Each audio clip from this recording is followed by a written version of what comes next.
Hi guys, welcome back to the diary of an Indian mom. आज के मेरे इस वीडियो में मैं आप लोगों से शेयर करने वाली हूँ कुछ ऐसी चीज़ें जो आपको कम्प्लीटली अवॉइड करनी चाहिए अंडर एनी सर्कमस्टेंसेस, अगर आप प्रेग्नेंट है या अगर आप ब्रेस्ट फीड कर रहे हो तो। Now I am sure you all know कि बहुत सारे परहेज होते हैं, बहुत सारी चीज़ें होती है जो कि डॉक्टर्स, हमारे पेरेंट्स, बड़े बुजुर्ग ऑलरेडी हम लोग को बताते कि नहीं करना है। And those are the well known facts like पपीता नहीं खाना या चाय कॉफ़ी कम पीनी है। इफ़ यू टेक अल्कोहल तो अल्कोहल कंजम्पशन बंद कर देना है during pregnancy and breast feeding. So this are the things which are well known and we all no.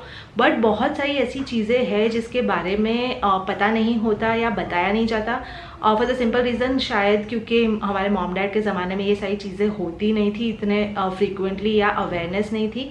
और इंडिया में फॉर सम रीजन्स बहुत सारे गायनेकोलॉजिस्ट भी नहीं बताते बहुत सारी चीज़ें, क्योंकि there are so many things right, so many chemicals in so many things, तो शायद वो लोग भी कितना बता पाए। So I just want to share 5 or 6 ऐसी चीज़ जो शायद आप लोगों को पता ना हो या are lesser known things specifically in India, और बहुत बार जाने अनजाने we end up using them. And research कहता है कि they actually very very harmful and some of them are एकदम ही हाई रिस्क चीज़ें फॉर प्रेग्नेंट और breast feeding women. And through this video I just want to share those with you so that you can be aware of what you are using and consuming during your pregnancy या breastfeeding journey। बहुत सारी इसमें से चीज़ें ऐसी है जो actually आप कंज्यूम नहीं करते हो, या तो आप यूटिलाइज करते हो आपकी स्किन केयर के लिए, हेयर केयर के लिए। उसके अंदर कुछ कुछ ऐसे इंग्रेडिएंट्स होते हैं which are very very harmful and we don't even know, so I am going to include those also. And then कुछ कुछ खाने से रिलेटेड चीज़ें जो शायद ना पता हो वो भी मैं इंक्लूड करूँगी इस वीडियो में। तो सबसे पहली जो चीज़ है वो है हेयर रिलेटेड जो ट्रीटमेंट्स होती है, यानी हेयर कलर हो गया या हेयर स्ट्रेटनिंग हो गया, रिबॉन्डिंग हो गया, ये सारी चीज़ें अब हम लोग बहुत ज़्यादा फ्रीक्वेंटली करवाते हैं। And because pregnancy and breast feeding का जो जर्नी होता है इट कैन एक्चुअली भी spread over 1 or 2 years of your life. बहुत बार इस ड्यूरेशन में हम लोगों को ज़रूरत पड़ जाती है, because hair colour and all is something जो आपको हर 6 महीने पे या 5 महीने पे करवाने की ज़रूरत होती है। रीबॉन्डिंग और something is required every year, अगर आप रेगुलरली करवाते हो तो at least if not less. So we end up going for such treatments which are actually not recommended during your pregnancy and breast feeding वाला जर्नी। जो ये hair treatments में chemicals use होते हैं वो बहुत ही स्ट्रॉन्ग होते हैं and they penetrate through your scalp and enter your blood stream, और इसलिए अगर आप प्रेग्नेंट हो तो आपके बच्चों को उससे हार्म हो सकता है। अगर आप ब्रेस्ट फीड कर रहे हो तो actually they can also enter in some percentage in your breast milk, और they can be very very dangerous for your baby. So highly highly avoidable. Plus इन सारे प्रोडक्ट्स की जो स्मेल होती है बहुत स्ट्रांग होती है। सो ब्रेस्ट फीडिंग के टाइम पे अगर आप इस्तेमाल कर रहे हो then your baby is going to breast feed, तो उस स्मेल से भी बच्चों को बहुत सारी चीज़ें, यानी आँख नाक से रिलेटेड या थ्रोट में स्क्रैचीनेस, इस टाइप के इश्यूज क्रिएट हो सकते हैं। You can do your research and you will realise the chemicals which create this issues and take a call accordingly. जो सेकेंड चीज़ आपको अवॉइड करनी चाहिए, and this is considered as a very high risk ingredient जो कि complete no है for pregnant women and breast feeding women, is retinol. अब मैं रेटिनॉल कहूँगी तो हो सकता है काफ़ी लोगों को लगेगा कि ये क्या है, and obviously we don't use this, but retinol is something जो आजकल बहुत सारे स्किन केयर प्रोडक्ट्स में यूज होता है, खास करके जो anti ageing related skin care products होते हैं उसमें retinol is a very well known anti ageing ingredient. और क्योंकि इंडिया में हम लोगों को आदत नहीं होती है इंग्रेडिएंट्स पढ़ने की या उसके बारे में रिसर्च करने की, a lot of times we don't know कि this is being used in the products that we use। तो अगर आप कोई भी एंटी एजिंग प्रोडक्ट यूज़ कर रहे हो या आजकल ऐसे फॉर्मुलेशंस आते हैं 30% ये 20% ये, जो रेटिनॉइड कहते हैं, जो रेटिनॉल कहते हैं या ट्रेटेनॉइन कहते हैं, वो रेटिनॉल डेरिवेटिव्स होते हैं। So please read the labels carefully, do your research, online जाके देख लीजिए तभी भी आपको पता चलेगा, या आपके डॉक्टर को पूछ लीजिए, and avoid this products completely. Retinol based products जो होते हैं वो बच्चों में बर्थ डिफॉर्मिटीज़ लाने के लिए, और इनिशियल उनके जो ईयर्स होते हैं जहाँ पे वो ब्रेस्ट फीड कर रहे हैं वहाँ पे भी बहुत सारी डिफॉर्मिटीज़ या इश्यूज़ क्रिएट करने के लिए are very very well known, and research has backed that. बहुत साइंटिफिक रिसर्च अवेलेबल है, आपको ऑनलाइन भी बहुत सारे रिसर्च पेपर्स मिल जाएंगे। इनफैक्ट यूएसए और हर जगह अगर आप कोई डर्मेटोलॉजिस्ट के पास जाते हो और वो आपको कुछ प्रिस्क्राइब करते हैं which is a retinol based product, तो उसको यूज़ करने से पहले you are suppose to submit a pregnancy test report which actually shows that you are not pregnant, only then the doctor will prescribe you that particular drug. India में ये नहीं होता।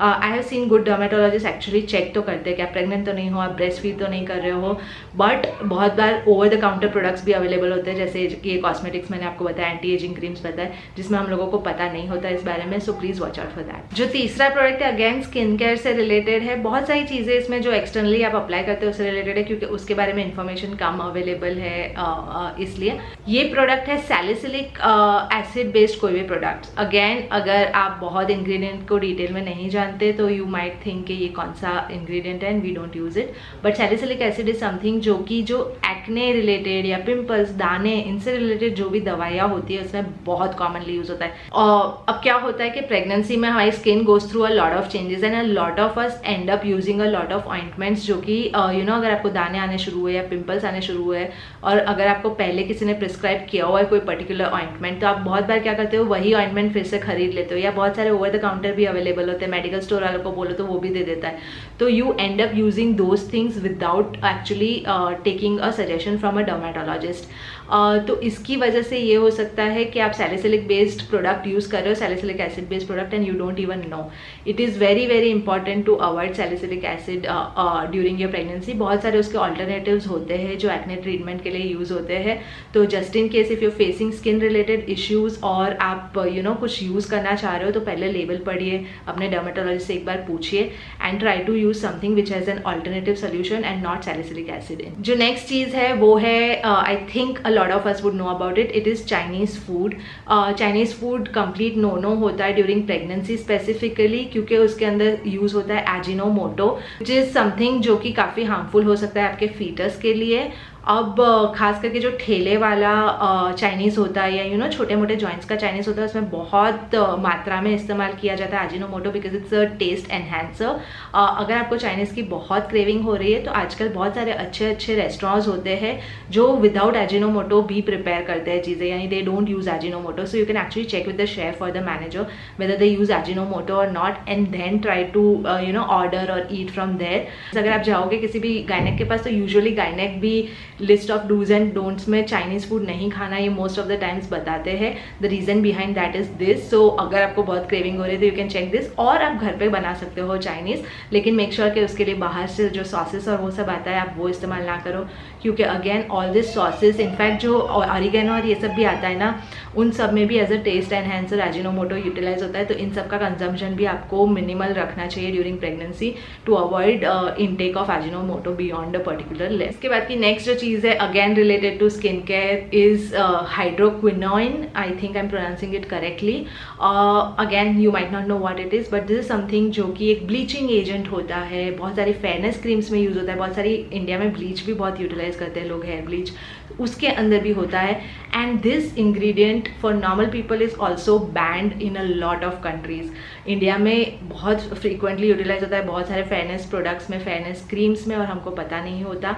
Very very dangerous, it is this retinol level का dangerous for your unborn baby, can cause a lot of deformities. तो again अगर आप कोई fairness cream utilise करते हो या ब्लीच यूटिलाइज करते हो तो प्लीज़ सी के अंदर कौन सा इंग्रेडिएंट यूज हो रहा है फॉर दैट इफेक्ट, एंड अगर हाइड्रोक्विनोइन है तो प्लीज़ अवॉइड इट। जो नेक्स्ट चीज़ है वो अगेन खाने पीने से रिलेटेड है। If you are a non vegetarian specifically तो you have to avoid any sort of under cooked या raw food, non vegetarian food, खास करके रॉ मीट हो गया। बहुत सारे लोग अंडर कुक्ड मीट या जो रेयर कहते हैं meat, I don't know if I am saying it correctly, but या they prefer eating it that way, so you should avoid that completely. Eggs जो होते हैं वो भी अंडर कुक्ड नहीं होने चाहिए। सिमिलरली फिश होती है, अंडर कुक्ड फिश नहीं खानी चाहिए। बहुत सारी हाई मर्क्यूरी वाली फिश होती है, so it should be completely avoided. So you again should do your research and figure out कि नॉन वेजिटेरियन फूड आइटम्स में स्पेसिफिकली क्या क्या चीज़ है which you should avoid. And last चीज़ है अगेन स्किन केयर रिलेटेड या product application related, वो है AHA BHA based product. Again you might not know what it is, but जो सारी आजकल पील्स आती है, there are a lot of peels available in the market. Rubs की जगह पील्स आनी शुरू हुई है, so you will find 30% AHA 20% BHA वैसी वाली पील्स जो आप स्किन पे लगाते हो, for 5 minutes and then you know अच्छे से पील हो जाएगी आपकी स्किन.